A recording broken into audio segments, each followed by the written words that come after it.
पश्चिम Asia मिसाइलों का रणक्षेत्र बना हुआ है। ईरान और अमेरिका एक दूसरे पर लगातार वार और पलटवार कर रहा है। अब ईरान ने एक बार फिर अमेरिकी ठिकानों पर हमला करने का दावा किया है। वहीं ईरानी मीडिया के मुताबिक कुवैत, जॉर्डन, बहरीन और इराक के इरबिल में अमेरिकी एयरबेस को जुल्फिकार, क्रूज और पावे मिसाइलों से निशाना बनाया गया। इस बीच बहरीन के अल जुफैर में 3 धमाकों से हड़कंप मच गया, जिसके बाद अमेरिकी सैन्य ठिकानों की सुरक्षा बढ़ा दी गई। दूसरी ओर सऊदी अरब ने यमन के हूती ठिकानों पर हवाई हमला किया। वहीं ईरानी कमांडर मेजर जनरल अब्दुल्लाही ने अमेरिका को खुली चेतावनी देते हुए शहीदों का बदला लेने की धमकी दी।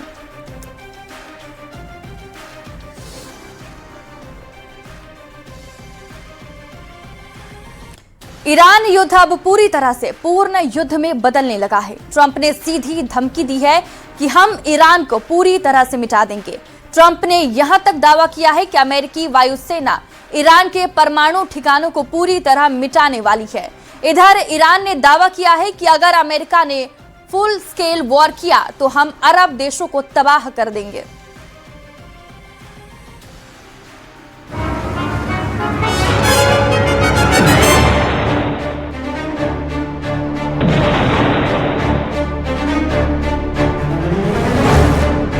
ट्रंप ने किया पूर्ण युद्ध का ऐलान, ईरान के सर्वनाश की तैयारी।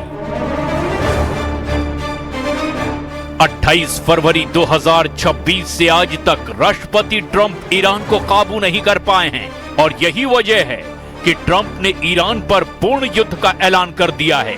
ट्रंप के आदेश पर सेंटकॉम ने ईरान के सर्वनाश की तैयारी कर ली है। वहीं दूसरी तरफ ईरान ने अपने ड्रोन, अराश और सेजल मिसाइल से पूरे अरब में युद्ध के आपातकाल जैसे हालात पैदा कर दिए हैं। पश्चिम एशिया से इस वक्त की सबसे बड़ी और खौफनाक खबर भी सामने आ रही है। अमेरिका और ईरान के बीच जारी जंग को 13 दिन हो चुके हैं। बीती 13 रातों की भीषण बमबारी ने पूरे मिडल ईस्ट को बारूद के ढेर पर ला खड़ा किया है। हॉर्मुज की खाड़ी से लेकर जॉर्डन के रेगिस्तान तक, कुवैत के एयरबेस से लेकर ईरान के बंदरगाहों तक आसमान से सिर्फ मिसाइलें बरस रही हैं और जमीन पर सिर्फ तबाही के निशान दिखाई दे रहे हैं। अमेरिकी सेंट्रल कमांड यानी कि सेंटकॉम ने ईरान के सैन्य और नागरिक इंफ्रास्ट्रक्चर पर अब तक का सबसे बड़ा हमला बोल दिया है। दावा किया जा रहा है कि अमेरिका के राष्ट्रपति ने 2 टूक कह दिया है कि ईरान को हम नरक यानी जहन्नुम बना देंगे। ईरानी क्रांति गार्ड्स यानी IRGC ने जॉर्डन और कुवैत में मौजूद अमेरिकी ठिकानों को बैलिस्टिक मिसाइलों और सुसाइड ड्रोन से निशाना बनाया। अब तक अमेरिकी सैनिकों की मौत का आंकड़ा 18 तक पहुंच चुका है। इस वक्त अमेरिका के फाइटर जेट टॉमहॉक मिसाइलें पूरे ईरान में चुन चुन कर सैन्य ठिकानों को निशाना बना रही है। ईरानी विदेश मंत्री अब्बास अराक्ची ने कहा कि ये जंग तभी खत्म होगी जब मैदान जंग में अपर हैंड ईरान के पास होगा। डोनाल्ड ट्रंप ने ईरान को अल्टीमेटम देते हुए कहा है कि 50,000 अमेरिकी सैनिक हाई अलर्ट पर हैं और अमेरिका हर हाल में ईरान से हॉर्मुज छीन लेगा। 13 दिन से तूफानी हमले, अब फुल स्केल वॉर का ऐलान। बीती रात अमेरिकी सेंट्रल कमांड ने ईरान के तटीय और सैन्य ठिकानों पर लगातार 13वीं रात भी भीषण बमबारी की है। लेकिन इस युद्ध की आग अब केवल फारस की खाड़ी तक सीमित नहीं रह गई। वॉशिंगटन से अमेरिकी राष्ट्रपति डोनाल्ड ट्रंप का वो सख्त बयान सामने आ चुका है जो सीधे तौर पर एक पूर्ण स्तरीय युद्ध यानी फुल स्केल वॉर की आहट दे रहा है। ट्रंप ने चेतावनी दी है कि यदि ईरान ने अंतर्राष्ट्रीय समुद्री मार्गों पर जहाजों को निशाना बनाना बंद नहीं किया तो अमेरिकी वायुसेना ईरान के बुनियादी इंफ्रास्ट्रक्चर, पावर ग्रिडों और पुलों के साथ उसके सबसे गुप्त परमाणु ठिकाने पर ऐसा हमला करेगी जो इतिहास का सबसे बड़ा प्रहार होगा। Are Russia and China helping Iran, and if so, how? Well, Senator, as the chairman alluded to, there's definitely adversary alignment, attempts to do so, and there are many ways that we deter that. Some of which are, and the depth and extent of it ought to remain classified, and it should. But there are ways in which both of those countries are limiting at different levels, enabling some of the things Iran is doing. Yes. General Kane, would you like to add? Sir, I'd rather not opine on the specifics because that would divulge what we know, and I never want the adversary to know what I know. I just want to know it. Iran के खिलाफ पूर्ण युद्ध, Trump की क्या है मजबूरी? आखिर क्यों अमेरिका अब ईरान पर पूर्ण युद्ध थोपने की कगार पर पहुंच चुका है? पिकैक्स माउंटेन के 100 मीटर नीचे आखिर ऐसा क्या छिपा हुआ है जिसे ट्रंप तबाह करने पर आमादा हैं? और ईरान की आंख के बदले आंख वाली रणनीति दुनिया को किस ओर लेकर जा रही है? अमेरिकी राष्ट्रपति डोनाल्ड ट्रंप का ये आक्रामक रुख कोई अचानक लिया गया फैसला नहीं है। इसके पीछे पेंटागन की एक सोची समझी सैन्य और आर्थिक रणनीति काम कर रही है। अब जरा इसे भी समझ लीजिए। वॉशिंगटन में अमेरिकी प्रतिनिधि सभा ने ईरान युद्ध और उससे जुड़ी सुरक्षा जरूरतों के लिए 95 बिलियन का आपातकालीन बजट पास कर दिया है। इसमें से 73 बिलियन सीधे ईरान पर सैन्य अभियानों और मिसाइल स्टॉक को रिप्लेस करने के लिए आवंटित किया गया है। ये इस बात का सीधा सबूत है कि अमेरिका इस युद्ध को लंबे समय तक और पूरी ताकत से लड़ने की तैयारी कर चुका है। ट्रंप ने 24 जुलाई को आधिकारिक बयान जारी करते हुए एक अभूतपूर्व घोषणा की। उन्होंने कहा कि ईरान के द्वारा हॉर्मुज में जिन वाणिज्यिक जहाजों और कार्गो को नुकसान पहुंचाया गया, उसकी पाई की भरपाई अमेरिका के द्वारा जब्त की गई ईरान की सरकारी संपत्ति से की जाएगी। अमेरिकी सैन्य विश्लेषकों का मानना है कि केवल सीमित हवाई हमलों से ईरान के क्षेत्रीय प्रभाव को खत्म नहीं किया जा सकता। ईरान ने हॉर्मुज में बारूदी सुरंगें बिछाकर और ड्रोन हमलों से अंतर्राष्ट्रीय शिपिंग को पंगु बना दिया है। अमेरिका चाहता है कि ईरान के ऊर्जा ढांचे, तेल निर्यात टर्मिनलों और कमांड सेंटरों को एक साथ पूरी तरह से ध्वस्त कर दिया जाए, ताकि तेहरान के पास किसी भी प्रकार का पलटवार करने का या अंतर्राष्ट्रीय तेल बाजार को ब्लैकमेल करने का कोई मौका ना बचे।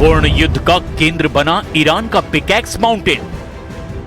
अमेरिका ने पूरे मिडिल ईस्ट में तैनात अपने 50,000 सैनिकों को अब हाई अलर्ट मोड पर रखा है। बहरीन में तैनात अमेरिकी नौसेना के 5वें बेड़े को आक्रामक कार्रवाई के निर्देश दे दिए गए हैं। बहरीन में सुबह से ही मिसाइल अलर्ट के सायरन गूंज उठे हैं। इधर इजरायली सेना यानी आईडीएफ के प्रमुख लेफ्टिनेंट जनरल अयाल जमीर ने बड़ा ऐलान करते हुए कहा, हम ईरान के खिलाफ पूर्ण युद्ध फिर से शुरू करने के लिए 100% तैयार हैं। जॉर्डन के अकाबा शहर की तरफ दागी गई ईरानी मिसाइलों के बाद अब इजराइल में भी खतरे की घंटियां बज रही है। ईरान में अमेरिका के तूफानी हमलों का दायरा भी अब काफी बढ़ चुका है।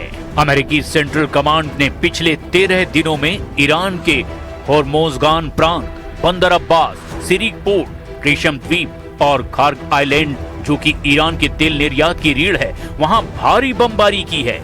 खार्ग द्वीप और बंदर अब्बास के इंफ्रास्ट्रक्चर को भारी नुकसान हुआ है। लेकिन अब अमेरिका पूर्ण युद्ध का सेंटर ईरान के पिकैक्स माउंटेन, जिसे ईरान के सबसे मजबूत और गुप्त परमाणु अड्डे के तौर पर जाना जाता है, उसे अमेरिका अब हर हाल में तबाह करना चाहता है। पूर्ण युद्ध का केंद्र बना ईरान का पिकैक्स माउंटेन। अमेरिका के इस पूर्ण युद्ध प्लान के केंद्र में एक ही जगह है, वो है ईरान का पिकैक्स माउंटेन, जिसे कुए गोलान गजला भी कहा जाता है।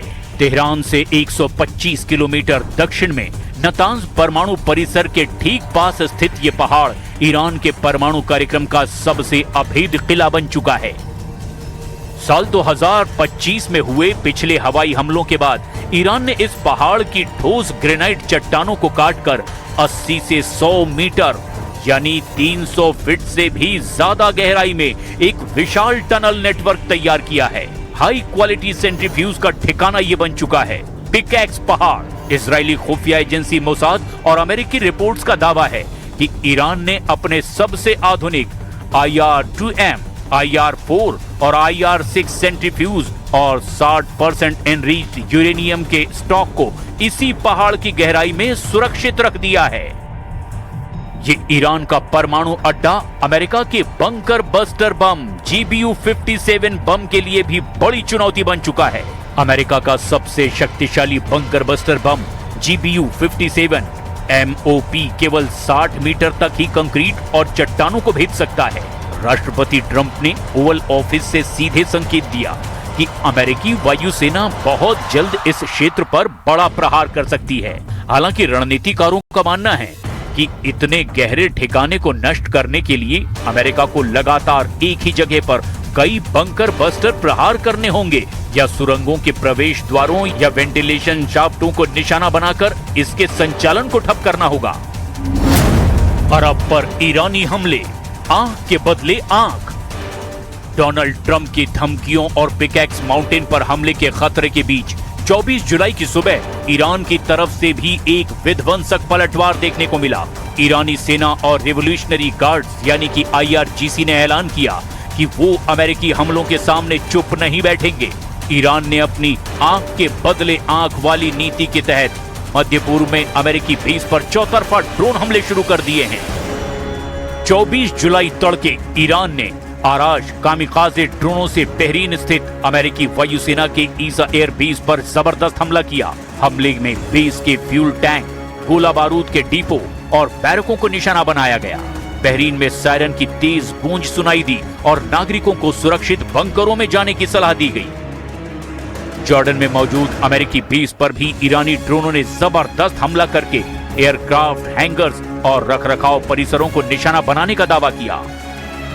ईरान की सेना ने कुवैत के कैंप उदायरी, कैंप दोहा और अली अल सालिम एयर बेस पर भी जबरदस्त ड्रोन हमले किए। ईरानी रक्षा कमान खातम अल अंबिया ने दो टूक शब्दों में कहा कि मध्य पूर्व में मौजूद हर वो अमेरिकी सैन्य ठिकाना जिसका इस्तेमाल ईरान पर हमलों के लिए किया गया, वो तेहरान के लिए एक वैध सैन्य लक्ष्य बन चुका है। जमहूरी इस्लामी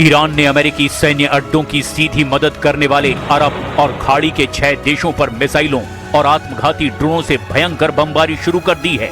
जॉर्डन की धरती पर ईरान ने इस युद्ध का अब तक का सबसे बड़ा हमला किया है। ईरान के इस हमले में 2 अमेरिकी सैनिकों की मौत का दावा किया गया।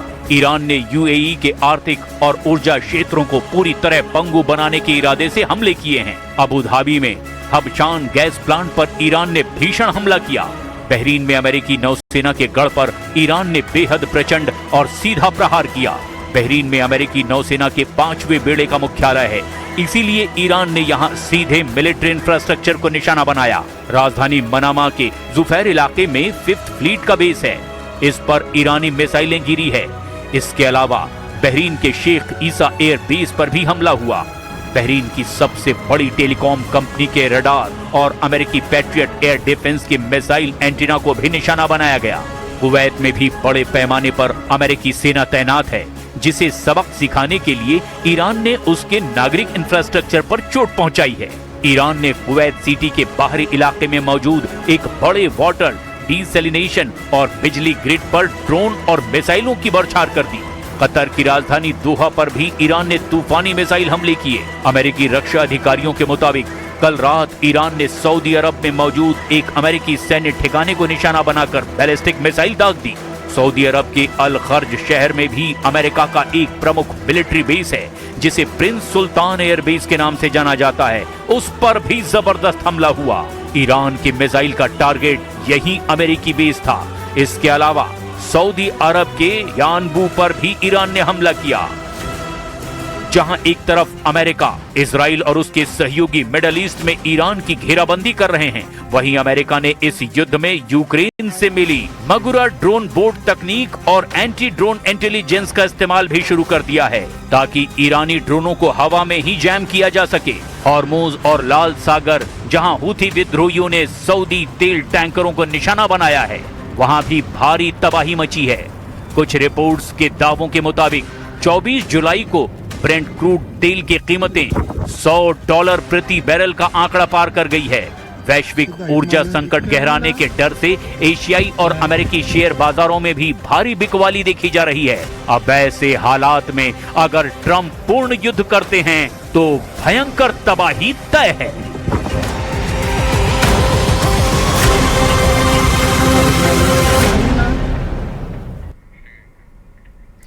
अमेरिका ईरान युद्ध का सबसे खौफनाक राउंड शुरू हो गया है, जहां अब अमेरिका ने ईरान पर बमबारी के साथ हॉर्मुज में हमले शुरू कर दिए हैं, तो वहीं ईरानी बंदरगाहों की नाकेबंदी तोड़ने की कोशिश कर रहे जहाजों को अमेरिका उड़ाने लगा है। ट्रंप ने ईरान के पिकेक्स परमाणु अड्डे को तबाह कर यूरेनियम छीन लेने की धमकी दे रखी है, जिससे भड़के ईरान ने अमेरिका को ग्राउंड ऑपरेशन में कुचल डालने का ऐलान किया है। बता दें कि ईरान के कमांडर दावा कर रहे हैं कि अगले 20 साल तक अमेरिका ये युद्ध जीत नहीं पाएगा, क्योंकि मुज्तबा के अंडरवर्ल्ड में जो जाएंगे वो सलामत नहीं लौट पाएगा।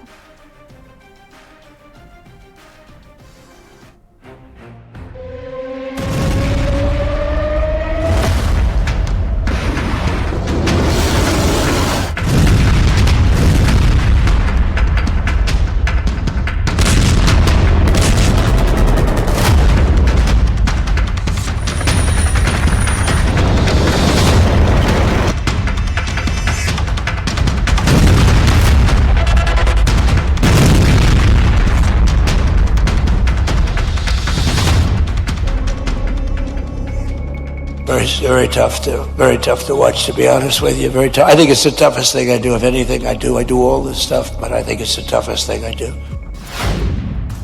22 जुलाई 2026, मैरिएटा, जॉर्जिया, अमेरिका।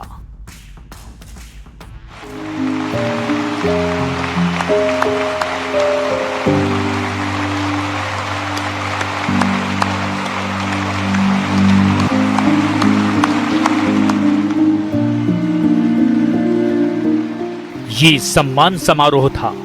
अमेरिकी सैनिकों की बहादुरी को सलामी देने का मजमा लगा था,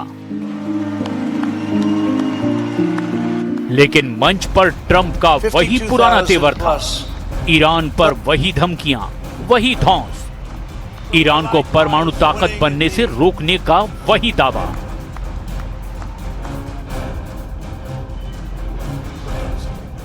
We don't need the Hormuz Strait, but we do it because we have to do it, because we cannot let Iran have a nuclear weapon. It's very simple. They're getting hit so hard, and they want to make a deal. But I say they're not ready to make a deal, because every time they make a deal, they want to change it and everything. They're not ready. They'll be ready very soon. Trump की बातों पर खूब तालियां बजी, लेकिन जैसे ही उन्होंने lieutenant Tyler फीहन के परिवार का रुख किया, माहौल बदल गया।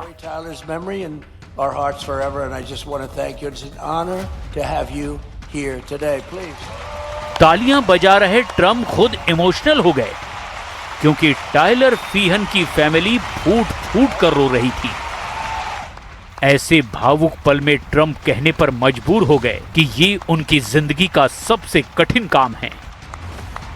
Very tough to watch, to be honest with you. Very tough. I think it's the toughest thing I do. If anything I do all this stuff, but I think it's the toughest thing I do. But to Sherry and Stephen and David, we will carry Tyler's memory in our hearts forever. And I just want to thank you. It's an honor to have you here today. Please.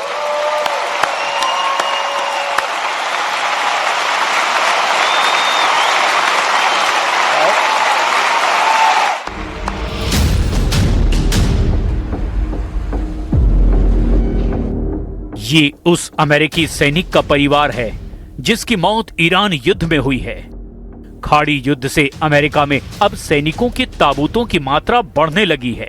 Delaware के Dover air force base पर पहुंचे 4 ताबूत इसकी तस्दीक करते हैं, और तस्दीक इसकी भी कि युद्ध बहुत टक्कर का है। अमेरिका जितने बम मार रहा है, ईरान उतनी ही मिसाइलें फोड़ रहा है। अमेरिका जितने जंगी जेट से हमले कर रहा है, उससे 2 गुने ड्रोन फाइटर से ईरान पलटवार कर रहा है। ईरान दावा कर रहा है कि अमेरिका से वो आंख का बदला आंख से लेगा। खाड़ी देशों में अमेरिकी सैन्य अड्डों को बमबारी करके दहलाने के बाद ईरान ने ऑयल रूट वाला हमला तेज कर दिया है।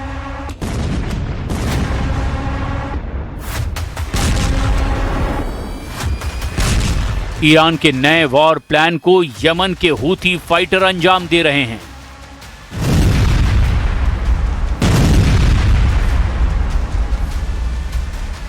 हूथी लड़ाकों ने सऊदी अरब के तेल जहाजों पर भयानक हमला किया, जिससे युद्ध का नया फ्रंट बन गया।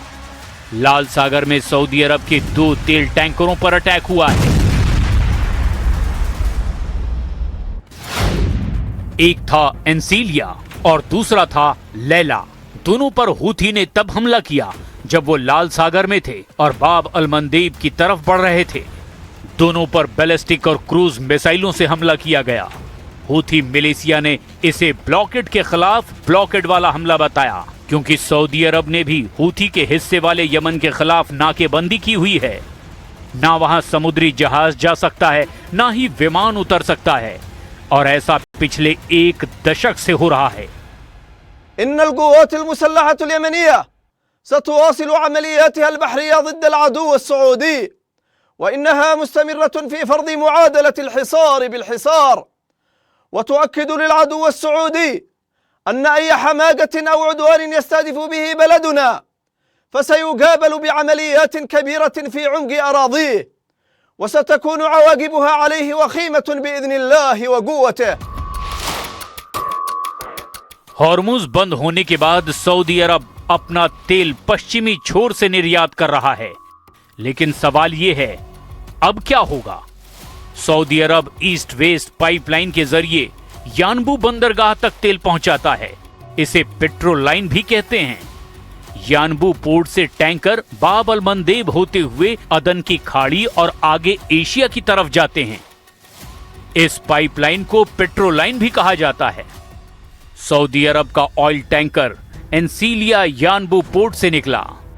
इसके बाद यह जहाज दक्षिण में जेद्दाह पहुंचा, जो यानबू से करीब 350 किलोमीटर है। इसके बाद यह बाब अल मंदेब की तरफ बढ़ा, लेकिन रास्ते में इस पर जबरदस्त हमला हुआ।